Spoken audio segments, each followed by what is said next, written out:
Howdy and welcome back to the Digital Transformationists podcast. And on today's episode, we have the amazing Kerri Hoyt-Pack with us to talk about stepping into the unknown, the impact of empathic listening, digital connection, and evolved leadership. Today's episode is brought to you by Workato.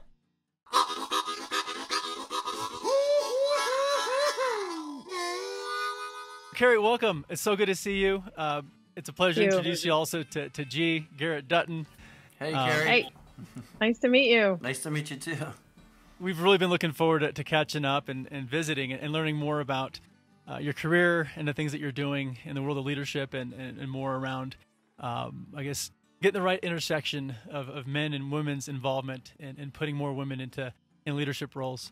So really appreciative of the work that you're doing. And also just want to say, that our hearts go out to, all of our friends out in the West Coast. These fires are something else. As an environmentalist, I'm, very concerned about it, obviously. And most of all, because of the impacts to folks like you and our friends out in the West Coast. Yeah, thank you. I wore my Rainier shirt today for Mount Rainier in honor of, we have an incredible part of the world right here, and it's pretty devastating to see what's going on. Thank you. Now, how are y'all dealing with it? We're all right. It is really physically taxing. It's so terrible for you to be in this air. So we're sort of shuttered. And but I have to say that I'm reminded of, despite all that, how lucky I am to be able to have shelter, and there's so many people that don't. To be having these multiple onslaught of economic depression, clearly a huge tax to our health, mental wellness, and then on top of it, not even being able to breathe. So it's very grounding and leveling, and I hope put some urgency in all of us. It's right here, it's real, and we have to make change, which is, very much conducive to the work we're trying to do too. Yeah. But we're here, we're doing it. We're actually headed, we're in the Northwest now where I'm from, just up in Washington State, and we're heading further north to a place called Lummi Island. We do an annual retreat where we do focused intensive development work, and we're going today for 3 weeks. So it's a pretty good day to be with you. Oh, so cool. Exciting. So cool. Mm-hmm. Yeah, so happy for you, so excited for you. I know those are a great time to get together with your coworkers, I guess, who are your sisters, right? That's right. Yeah, there's 3 of us. It's a small organization. I wanted to keep it that way, but it's a mighty force. So just a bit by luck, and I would say probably subconscious design, I am now in business with my 2 sisters, and there's 3 of us that are sort of make up our immediate family, and we're tight, and we trust each other, and we have really. It's pretty amazing to see the complementary skills at work. And so having 3 of us is a little bit like having 9 of us, I think. It's really amazing. I'm very lucky. I feel so blessed. So I want to come back to family in a bit. And I think Garrett's got a handful of questions around that as well. But let's come back to that. Let's kind of get back into perhaps some of your career. You spent a lot of time at Nike, Vice President Global Marketing. And you've had a phenomenal career. What was the driver to go out on your own? And I know that you have a year-long trip that you made. Did that trip inspire the Leadership Collective, or was that part of the roadmap? It was, I would like to say it was by some really incredible vision that I had to make this shift. But it really was sort of a moment in time where I had a few hard things happen to me in the year of 2017. I lost my dad. I lost my brother-in-law, who in a really tragic way. And it really woke me up, in addition to some challenges that I was seeing in the work world. And I just thought, this is a time to make change. And so I did. I jumped, and this was now 2.5 years ago, to start my own thing. And it was the vision to drive change that followed then this instinct I had to inform that, to get out and talk to people. And so I did. We traveled the world for a year and a half, just having this conversation around, what is aspirational leadership in yourself and people you work with, people you work for. What do we want to see? And that has been, there was an intention around that primary research, but then the primary research we did, as listening should, it changes. You have to be open to change when you're listening, if you're truly authentically listening. And we did, and it has resharpened, refocused the work that we're doing in the most amazing, beautiful way. Did the three of you travel together? Well, it's been a little bit of a stair step. So I went out on my own, left this multi-decade career at Nike, to just with this drive and instinct to do something around this idea. At the time, it was really focused on women and leadership, and how that's blossomed into really about more human-centered approach to business for all. Mm-hmm. So I started out on that, and then turned to my sister, older sister, my big sister, I'll say, Erica, and she was like, I think you need a little help. Just let me come help you organize this. It's tough to do it all on your own, as you both know. And so she came along on that trip, and it was Erica and I sort of just holding it all. And what a phenomenal experience that was. And then really so lucky a few months ago that Kelly, my identical twin sister, wow, decided to jump in with us as well. And so Erica really represents a sort of organization. She's the operations director. She represents sort of the business side. Kelly represents this incredible creative force. And then I'm sort of in the middle, sort of presenting the story or doing a lot of the facilitation based on my own experience around leadership and business. So it's a really beautiful combination of skills and passions. And so Erica, for example, came in just with this desire to kind of help her sister. And then all of a sudden she said, this is my work. This is where I need to be. And so it's been delightful to see that just by me taking this jump and this risk, I'm able to now pull it together and offer something different and build something together with the people that are closest to me in my life. And of course, I'm very lucky to have people that I trust to do this work with me. But it's called the Liberty Collective for a reason. It's not just the three of us. It's the idea is that we connect people all over the world in this pursuit of something better around leadership. And that collective piece is really where the beating heart of our work is. So can you expand on that? What is the work? What are you out to do? Sure. So I started out with this idea of we need to do better on behalf of women in business. And at that point as well, it was a real intersectional focus for me of not just a gender focus, but how do we actually just bring more diversity into leadership positions? As I traveled and did a lot of this work of asking this question of what makes a great leader and tell us stories about that, I really understood that it's not enough to just invest in individuals, and in this case, an intersectional view to more women. It's about how do we actually shift the norms of leadership for two reasons. One is if you don't change the terrain, the environment, and you invest in leaders, it's sort of a failing proposition ultimately, and not fair to anyone. And really not an efficient way to go forward. It requires seismic shift in our understanding of how people lead and how they should lead. And so as I got into understanding that shift that had to happen, what I realized is it's, as I say, it's not a gender problem, it's a human problem. And by the way, the second big reason is, shouldn't this be for all of us, right? Men, women, however you identify in terms of gender, we all can benefit from this. I have two daughters, but I've got nephews as well. I've worked with many men as a mentor as well. And this was important for me to offer, the world, and it can't be done, right? And I also, feel that, it's not right as well to put an additional burden on women to drive this change. We have to do it together, right? Right. So that's where I've landed this purpose of shifting norms of leadership. And in doing that, it's about inspiring and giving people a belief system that's different, a theory of change, but then also giving practical, yet emotionally connected tools to be able to drive that change. So how we celebrate, how we model, how we practice leadership, that's a big part of driving change. So like, it was obviously a huge career change and a risk for you to kind of leave this huge position at one of the largest corporations in the world.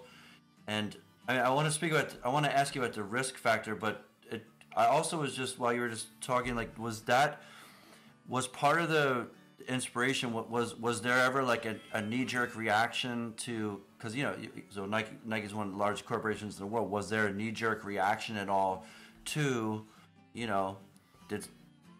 was there a huge catalyst? Was there specific things that you saw that you could speak on? Yeah, it's a great question, Garrett. Yeah, I really didn't think I'd ever leave. I was lucky to have 15 years at the company, 25 years working on this brand that I was so blessed to go around the world, meet incredible people, to change people's lives through sport is such an honor. And so I thought I would finish my career there. I'm 52 right now, and I thought, hey, there's many more things I can do in that company, and was in a great spot, had a lot of success. But and I think it was a big part of it was that year I went through where and then to be frank, remember where we were 2.5 years ago, right? And wherever your ideology is of politics, for me, it was having 2 daughters and having to explain, the person that was leading this country talked the way he did about women. And it was like, I have to help drive this change. Me Too was erupting all over the world, in this country, in the corporate world. And I felt that I was one of the people that helped launch NikeWomen, and I had this honor to travel and to connect with people to do this work. And again, men and women in that work. And I felt that I could not live up to the integrity of what I was trying to do, and say, without actually rolling my sleeves up and doing it. And when you hold those jobs, any job today, right, and balance everything that we all have to balance, it's really hard to pay attention and nurture the thing that you're so focused on sometimes. And so it was this idea of giving up things to do something more and to do something bigger. And I have not looked back for one moment. It was certainly a risk, but it's probably been one of the best learnings in this is there's so much more capacity than you think. And I've realized now how much we all have. And we think it is that idea I talk about of like going from scarcity to abundance. And it's really easy to slip into that in the golden handcuff world of corporate jobs of like, but what if, and what if I have to lose this, or the financial security of being, someone who is responsible for my family. And then when you make a change, you just realize that there's so much opportunity, and it's a privilege to be able to do that, right? Not everybody can, but I feel so lucky that I was able to make a change like this. Yeah, it's quite liberating, isn't it? It is. And of course, in the 2.5 years since, the problem hasn't gotten smaller. It's gotten bigger. And it's also, I think, more, it was always there. It's just visible, right? It's being called out. And it's now like, okay, we're at a crossroads here, right? Whether you're talking about climate, you're talking about social, political justice, racial justice. And so, maybe 2 years ago, I would have had to say, this is intersectional work. Today, we know this, right? This is the work ahead of us. But it's the how. And are we going to get after this and do it? Or are we going to continue to just, make small shifts? No, it has to be a gigantic change that if in our lifetimes, the 3 of us, we're going to see this. And it's not even enough to say in my daughter's lifetime. We have to do it together, right? So that's been both, I think, daunting in a way, because you see how much has to shift, but it's also so inspiring to feel the change underneath us. And I think it had to get a lot harder before it could get better. And we're in a lot of hard right now. So let's go for better. So the 3 of us are connecting over a wide span of land. Garrett's out in Cape Cod. You're up in Seattle. I'm down in Colorado at the moment. Part of what you shared with us around this year that you spent was there was a digital element to it. Talk to us about just digital and connectivity, and perhaps how you've leveraged, digital tech to help you with your business and these connections that you're making. Yeah, it has been, bookended in a way, because when, I've never digital and the world of, connectivity in that realm has always been part of my work. It's not something that I'm super adept at myself, but I've been lucky to be surrounded by people that are, and it's made the work possible over my career in marketing, right? And it's changed everything really. When I went out to do this work, was this really nice combination of analog and digital. So I didn't hire agencies to recruit and find people on the ground in 15 cities, 11 countries. I actually just did the modern day version of picking up the phone, right? I texted, I DM'd, I sent emails asking people like you, who do you know? Who do you know in Paris? Who do you know in Amsterdam or Tokyo that would want to have a conversation about changing leadership, or what great leadership is? And it was that led to hundreds and hundreds of conversations. And it was just connecting in that way. And then, through different tools, I was able to drop into a city with Erica and host these conversations of anywhere from 6 to 14 people. And oftentimes they didn't know each other, and they would show up in some conference room somewhere, some space. We've used all kinds of spaces to do this. And those were all just me asking, hey, do you have a place we could do this? Asking for help.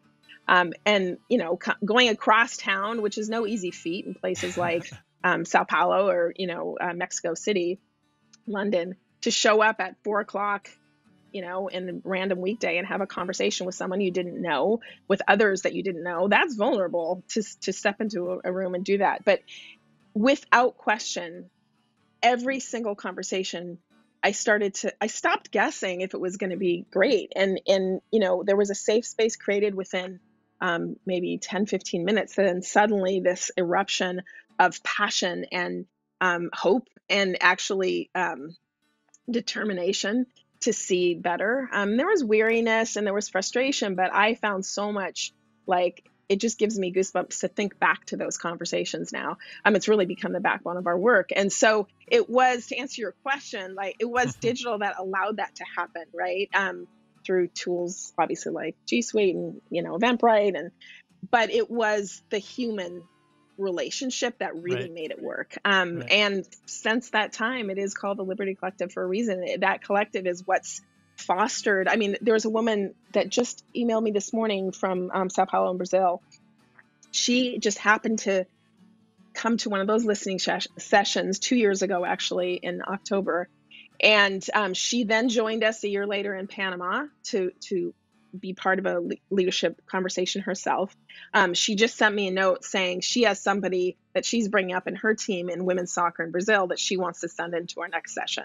And so, we live through this all the time, call it networking, if you will. But in today's world, this human factor coupled with the possibilities of digital, I think is that sweet spot. And it's been so fun to actually, even for ourselves, pivot to this world that, I say when COVID came to town, what do you do? Our whole business model had to change. And so now we're primarily Zoom based until the world opens again. And it is not a default. It's actually phenomenal. I think I've sent you note, that idea of that physical can be the icing, but the cake can be led through this digital connection, because what it means is that we can scale what we're doing, and I can have conversations with people all around the world, and do it in this really personal, emotionally inspiring way. And so that's a gift, right? That probably I never would have landed on without this. It's an expensive price to pay, right? With COVID, I don't underestimate that, but to be here and pivoting with such rapid change is something that has turned into quite a step change for us. Yeah. As far as the music industry, I was talking to my manager today, and I asked him a question. I'll ask you the same question. Do you think it's going to go back to, obviously we don't know, but I think everything's going to be fundamentally changed, especially in the music industry. And, it could. And sure, we're embracing Zoom and live streaming and everything like that. And so, yeah, do you think it's going to go back? And if it doesn't, can you keep doing what you're doing? Yeah, I don't think it will go back. I think we are forever changed by this. In some ways, in a really, I think, sad, grounding way. But other ways, it's opening us up in new ways. So my partner right now is a teacher. He's an avid soccer player, and he's a huge music fan and musician himself. And all three of those things, think about the intersection of that, right? Music, education, sport, fundamentally changed, right? The world that I work in, business, fundamentally forever changed. And but there's a lot of good in it too. We had a conversation on Saturday with, it ended up being 14 young people, high school and beginning college, from countries as diverse as Addis Ababa, Ethiopia, to Sao Paulo again, to Mexico City and Portland and LA. And to have these kids really who are starting their lives having this conversation together through this lens. And it requires emotional touch, connection. You can't just let it go, right? You really have to curate it and hold people, which is what we try to do at the Liberty Collective. But to suddenly now have this youth like join together in conversation is really a beautiful thing. When it comes to an industry like music, I feel the restaurant industry, I have a lot of connections in Portland. These are people's lives, and it's not just you as an incredible artist, it's all the people that surround you to make what you do possible. I can't even imagine the heart that you feel in that. This is family for you. And, they're going to have to reinvent themselves too, right? So how we do that is, I think, though, could we channel all this frustration and rage and, sadness into reinvention, right? Things have to end before they can start again. Right. And as I mentioned, I think we were coming into it, and then all of a sudden, again, this four-pronged attack on people. What is that going to mean, right? We have a choice to make. And so how do we find that fire in ourselves to redirect it and go to something better? I don't think we can wait for the answer to come or for power to give it to us. We have to be the power to change it. And that's what you two are trying to do. I love it, Indeed. So you, on your travels, you amassed a wealth of knowledge and experience from the people you spoke with. And you refer to that as your beautiful burden.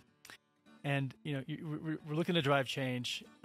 And you share with us also, there's, 12 qualities of today's great leaders. How are those qualities any different now?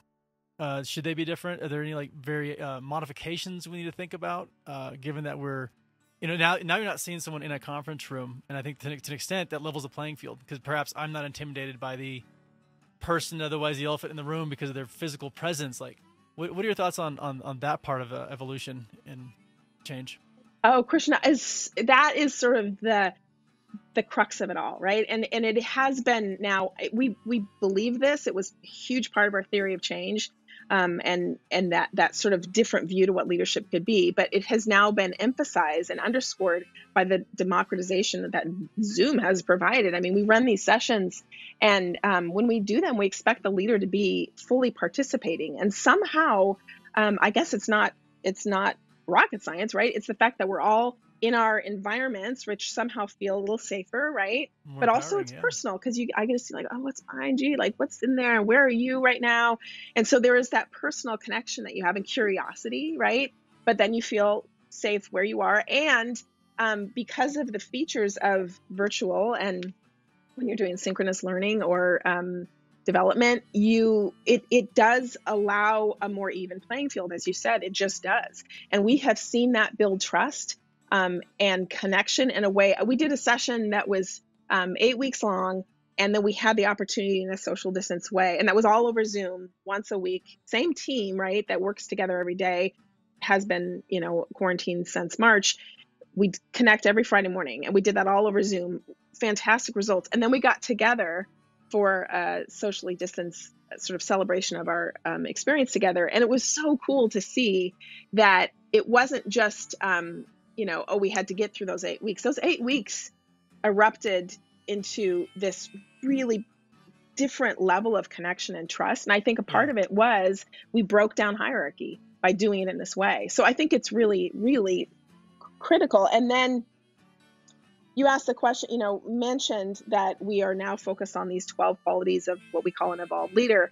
And the backdrop to that is this understanding that in business today, whatever your business is, right, I'll call it masculine qualities, and I don't mean male, that are very, weaponized, patriarchal, right? There's a reason, and there's important parts of the strength in that makes great leadership. But we have way over-indexed to a place that is what dominates. And the other qualities, and I call them feminine qualities, but they are things like empathy and, listenership, buildership, right? Stewardship, generativity. These are qualities that, if you go back a couple thousand years in society, even just 1,000, like these were qualities that were really important because we were much more tied to nature and to life in a different way. And they have been actively suppressed to the point that they are not only, they're not even nice to have often in business. They are something you have to explain. They're something that are diminished, right? And my belief had been, and then when we went and traveled the world, we heard it. That's where we did our research, and it has ended in our curriculum, and our development program is all based on these qualities of leadership that people told us that they were not just wanting, but craving to see, right? And how do you redefine power and how it's held? These are the qualities that we all can benefit from. And I think in the current state, we talked about what fear can do to us. We're going to come out of this, I hope, with opportunity to rebuild and change. So these are the qualities I think will help us get there. So I guess these are just human, yes, they're just human, period. And that's the common line through all of it, right? Right. Let's be more human in work, in the workplace, in business.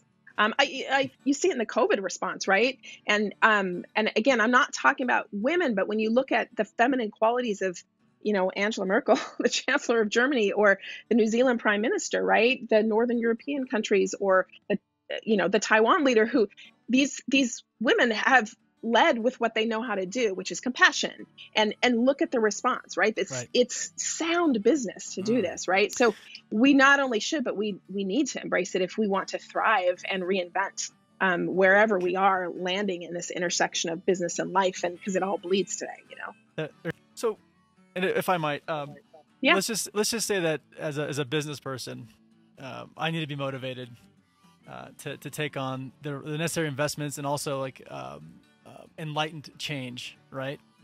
There's a lot of stats out there that say that diversity does better for business. What were some things you can share in that area, in that regard?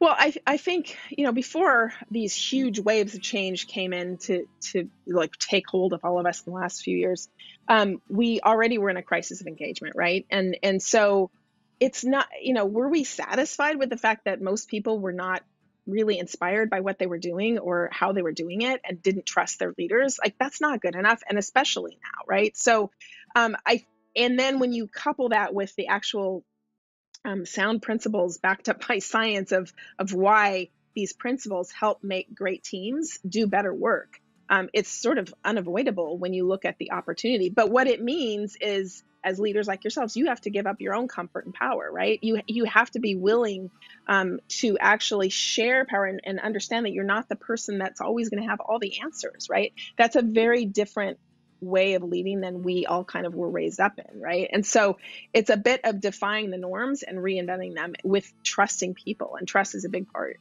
of what we do. So I think it's overall, all of us need to make the shift, but especially if I was talking to someone who was leading business and leading organizations, and it could be in your community as well.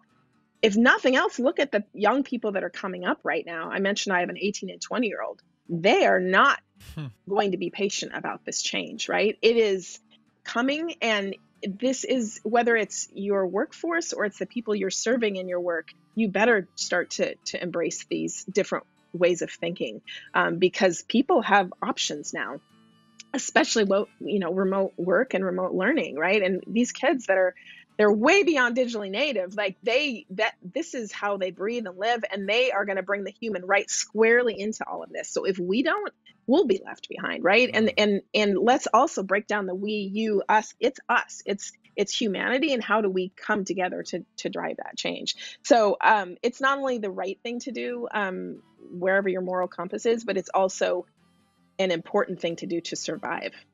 This is about how we thrive to move forward, and that comes with reinvention. Part of me is worried about this generation taking those kind of leadership roles, but you're feeling very positive about it. So yeah. Like, what's the juxtaposition then from them being so sheltered to excelling now online? I guess. I mean,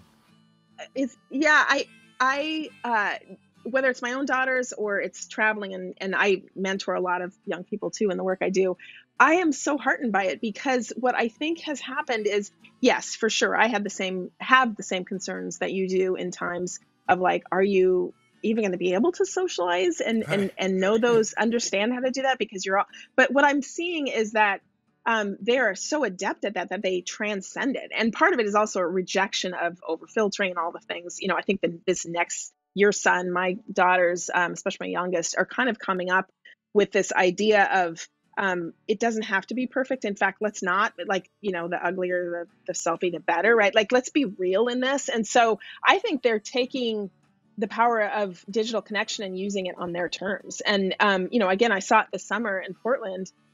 Wow, the young people getting together, and not just when it was the cool thing to do just to get out of the house during COVID, all through the summer, night after night after night of standing out there and demanding change for racial justice. I mean, here we are back to like when my dad was in the civil rights movement. Like we've sort of like, whoa, do we have to look any further?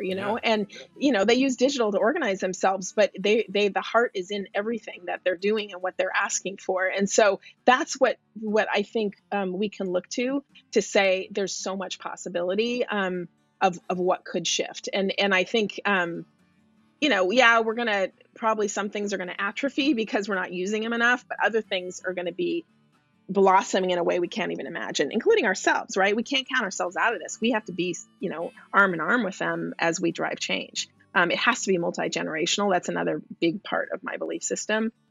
When you talk about intersectional, ageism is real. We can't just, leave people behind because they're, no, let's come together and let's drive the change that we need to make. One of the topics that we have here on the side is perhaps share a story with us about muscle and joy. I know that your dad obviously is very, critical to who you are, Yeah. Share with us, I guess, a story of what he shared with you. Well, my dad was an amazing man. He was super alternative in his thinking and the way he showed up in life. He didn't provide a lot financially or fiscally, he wasn't stable in that way. He was a starving artist his whole life, but he believed in what was right and good about people. And he taught us, he was wealthy beyond means in terms of that piece, and invested in his 3 daughters in that way to create, I would say, fine human beings, right? This is my dad. We called him Papa Doo. He was a grandfather of many. And I mentioned 2017 was a tough year for me. I lost him in that spring. And he said, the 3 of us were so blessed to be able to be at his side in hospice at his little island home with a crackling fire and music. He loved blues. He loved blues. And we had that going, and we were there with him, holding his hand every single day. We'd take shifts. If either of you have lived through someone in hospice or dying, it's a blessing, but it's really hard. It's so heavy, especially when it's your father. And so we were in the middle of that, and there was some just moments of glory in it. And one of them was, and I didn't realize it until later when I made the change that I made, is he grabbed my hand when he was not lucid, really. And the last words he said to me individually were, he said, "Where'd you get all that muscle and joy?" To me. And I posted about it the day he died, because I was like, from you, Dad, it's from you. But what I realized when I started doing this work, and then when, that beautiful burden of sort of stepping back and saying, I have to honor all these stories that have been gifted to me, what it has helped me make sense of what the change that needs to happen. Because when you think about something like muscle, it's strong, but muscle is soft, right? It atrophies if you don't use it, right? You can actually drive incredible change. But again, that idea of it's not bones and arrows, it's soft. And so that idea of muscle as being sort of an analogy for great leadership and the practice of it. And then when you talk about joy, honestly, that's the on-ramp to empathy.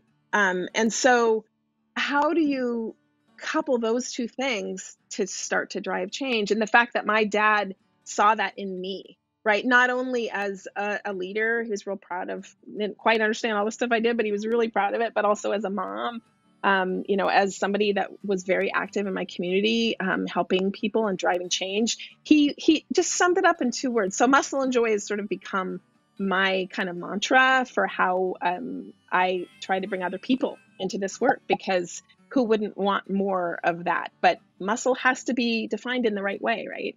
Otherwise it becomes blunt, and it becomes strength for just strength's purposes. And then joy is something that, many of our qualities, like holistic, or you could say, what does that have a place in business, right? Why does love belong in business? Oh my gosh, right in the middle, right? Because it is that connection strictly and straight line to empathy.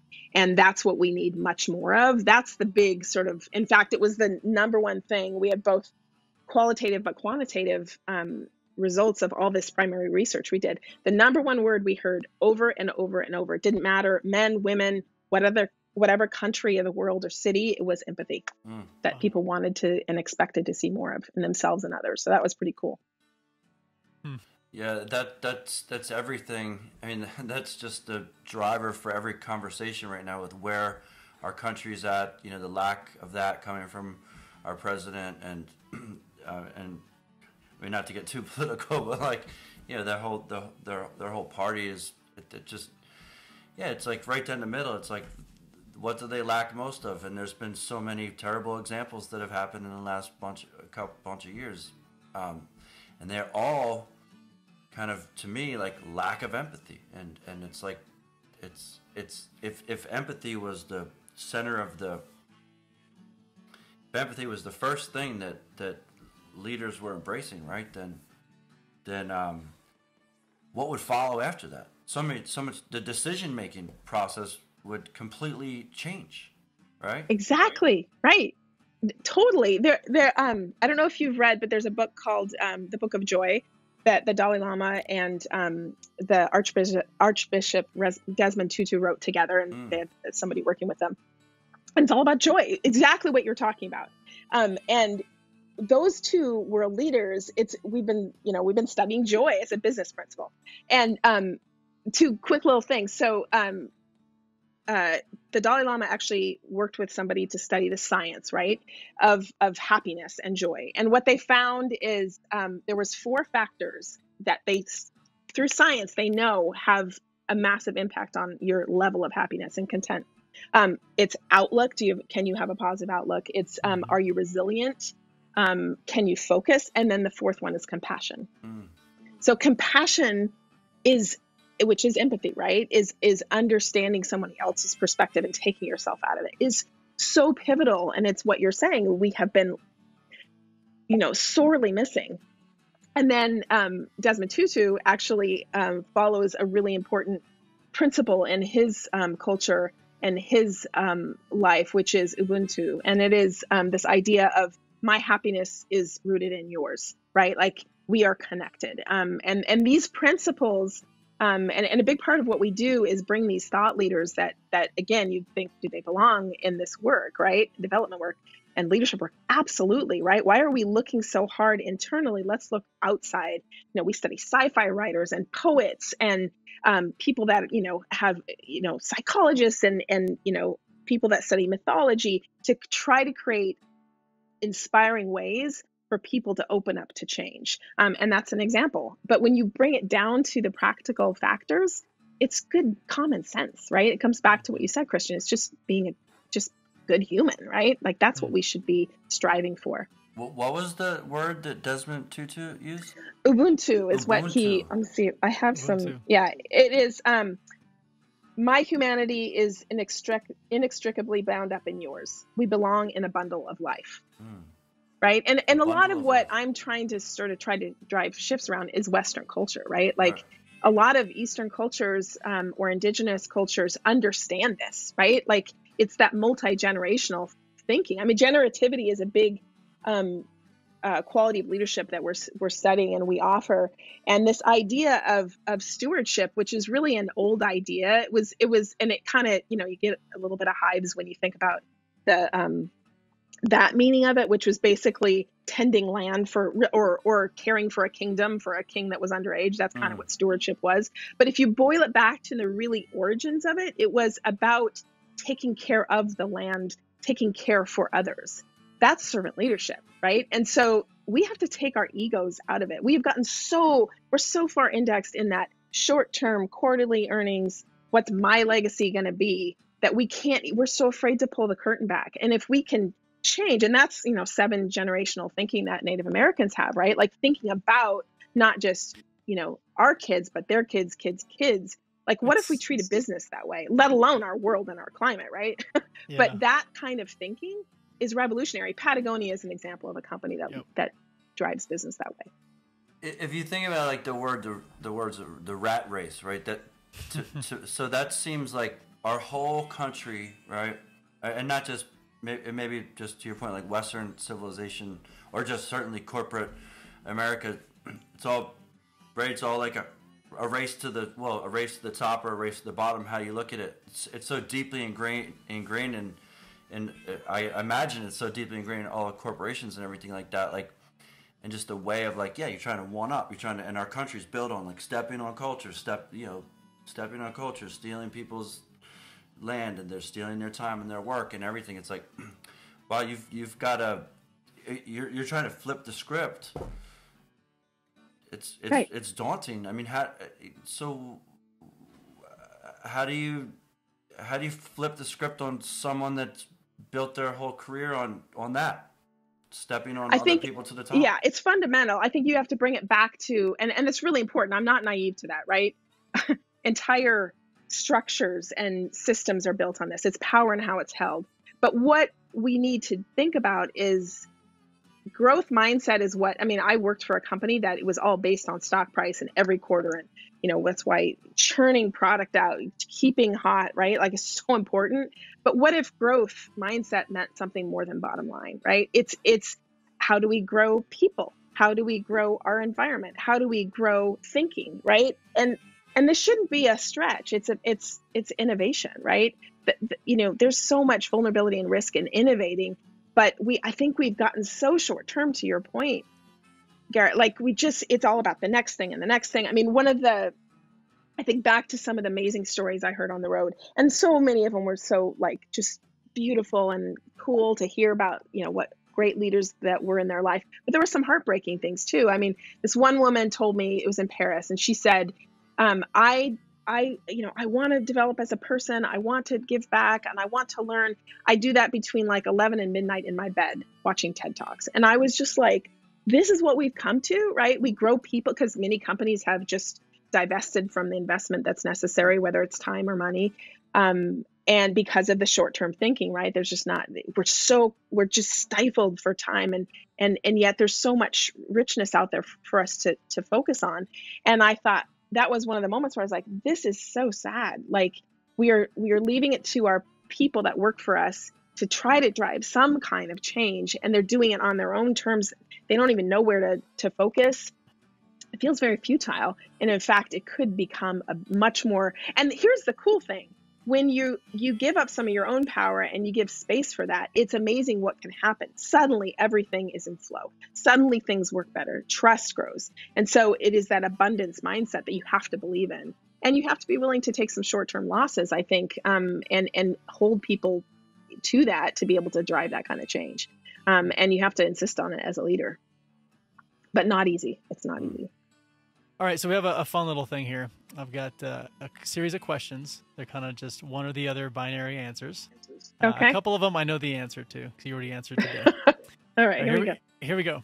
Baby's got sauce or cold beverage? Baby's got sauce. Tea or coffee? Coffee. Love to win or hate to lose? Neither. Neither. All right. Let's see. Mountains or beach? Mountain. Road trip or flights? Flight to a road. Okay. Ducks or beavers? Husky. Husky. All right, cool. And you answered this one already. Nike or Nike? Oh, Nike. No, is that the intended pronunciation? It is, but you know what? It means a lot of things to a lot of people. So wherever you find your heart in it, that's all right. Very cool. Awesome. I guess also, Are there any last things you want to share? Any things that you're working on that you want to plug? I'm just so excited about what's ahead of us. I think the biggest thing for me is welcoming the world into this work, and the fact that you can sit in your, we had a woman from Boston connected with, another woman from Portland, talking about racial justice and being a leader in the anti-racist space.